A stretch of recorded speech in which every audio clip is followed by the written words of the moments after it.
his behavior in the 1970s and 80s. One woman says Moore sexually assaulted her at the age of 16. As evidence that the two actually knew each other, she pulled out a high school yearbook that he apparently signed. Others have accused Moore of being banned from a local shopping mall because he kept trying to pick up young women who were hanging around Orange Julius. Moore has vehemently denied all of this. Who's telling the truth? Well, at this point, it's impossible to know for sure.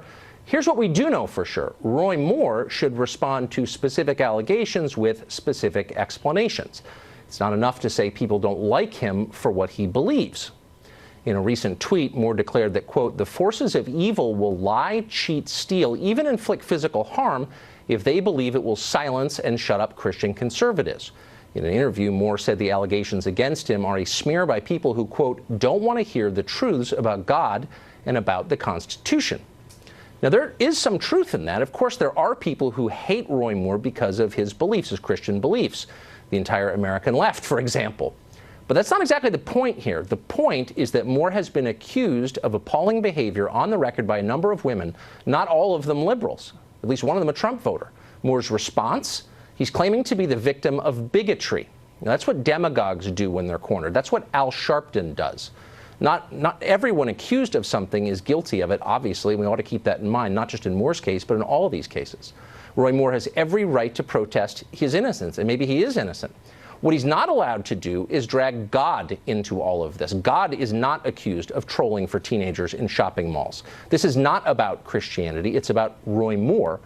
And it discredits Christianity when Christians allow Moore to use his faith as a shield. It's offensive to real believers.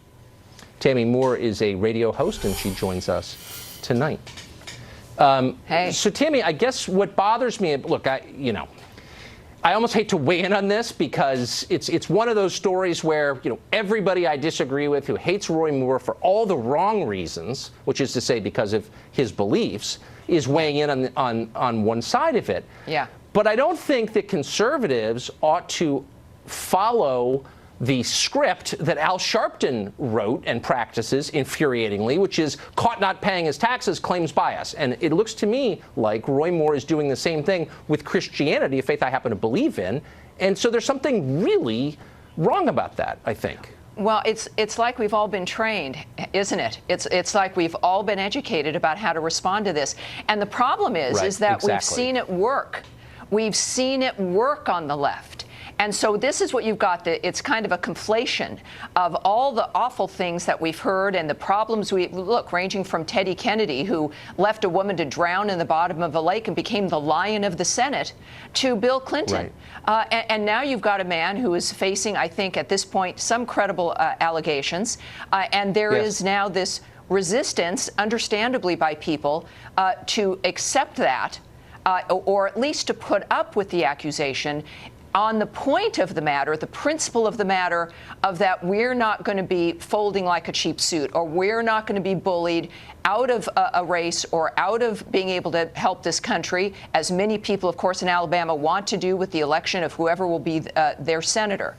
So it's more of this conflation and still this resistance to the establishment. And now, you got McConnell and others, of course, who also were funding his opposition, saying he shouldn't be there, combined with Tucker, the efforts to what people think is to nullify the presidential election. Now it looks like they want to nullify the primary that occurred.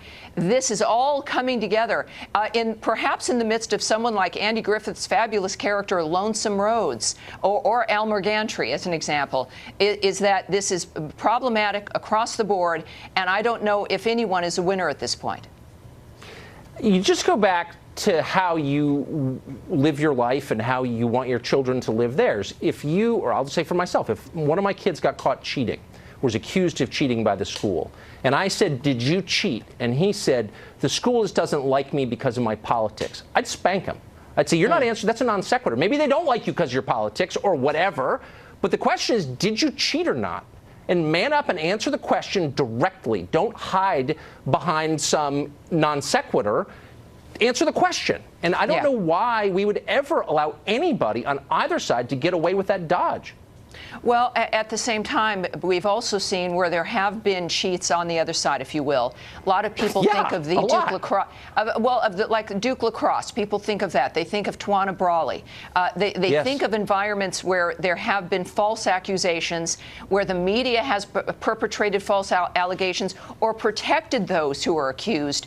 And now we've got this general rejection of any of that. Now, I don't know what's going to happen in Alabama. I do know that most of us are disgusted with the entire process. At the same time, those women, there are more of them, as you noted, do seem credible. This seems to be very serious. And right now, the people of Alabama, they're going to want a decent alternative if they want one. But the more that this seems like it's the establishment trying to manipulate or to punish people, the more they're going to push back against it. It's a very smart analysis. I covered the Duke lacrosse case, by the way, and I knew those guys. I still know them. And when they were accused, they didn't claim bias, though there was bias. They said, this didn't happen, and here's why. And they were specific in their denials. And that's how you know who's telling the truth, I think. Tammy, it was great to see you. Thank you for your clarity, as always. We're celebrating our